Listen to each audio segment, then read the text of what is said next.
The Leap by Susan Pitkin. At the crest, I cried. The green valley lay below.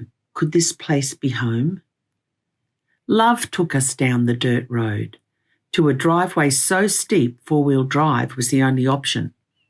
Up we went. My breath left me. I held my husband's hand. Can we afford this? It was the top of the world. A cloudless blue sky soared, cut by the mountain range. Long grass waved through paddocks taller than the barbed wire fences. The long driveway led to the snug brick house, its corrugated iron white roof a beacon in the landscape. Home. Mark squeezed my fingers. I sensed his guarded excitement as we sat quietly. "You'll buy this place," the agent had told us, and he was right. The Brisbane houses sold, and on that first freezing June night, we huddled in a swag in the empty bedroom of our new home. Our property, Ronanvale. The adventure had begun. We met the year before on a blind date arranged by friends. Inseparable from hello, we moved swiftly to each other and took a chance on love later in our lives. Now married, I'd left my grinding city job and swapped my battle with snarly traffic for a quiet early morning drive over Wivenhoe Dam to Esk, past cattle and horse paddocks, fields of mown hay, and white igloos of vegetables. Mark said it would be hard work, and it was.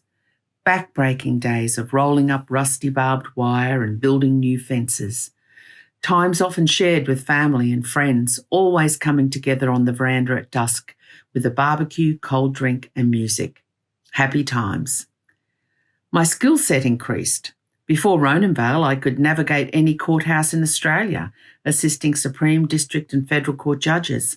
Now I could fence by torchlight, build cattle yards, run water to paddocks for stock, and ride my first horse. The sound of that chestnut mare snorting in the paddock woke me every night for months after she arrived. It felt more of a dream than reality. Mark was from the land and an old hand.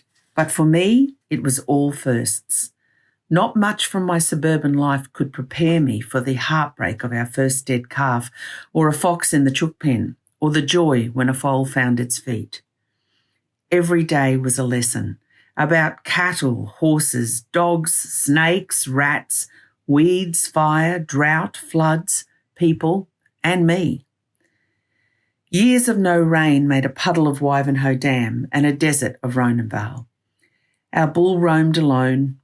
It was a tough day when the truck took our first breeding herd. For a long time, a cloud was alien in that burning blue sky. Then there was the thrum of relentless rain on the tin roof and floods. We had water views as the landscape softened and the Brisbane River cut our region into islands. We rode on our property and beyond, down dirt roads, through neighbours' paddocks. I was a beginner and learning all the time. Some days I rode alone, the cadence of Massey's hooves and the squeak of the saddle for company. Always with my boy, my shadow, my first dog, Charlie. A life of unit city living wouldn't let me have a dog, but this life did. That Jack Russell followed me everywhere. Near the end, I'd carry him home, cradled in my arms, crying because it wouldn't be long. His rheumy eyes remembering rather than seeing what he knew so well. After 16 years of devotion and love, he went and broke my heart. Buried on the side of the hill, he keeps an eye on that paddock for us, my boy Charlie. 18 years later, the rhythm and pattern of this farm life rolls along, repeated over and over. Love brought us here and keeps us here. Love of the land, the big sky, the seasons, the breathing space, the animals, the quiet, the community, and each other. Every day I know that I am lucky to have found this life, this love.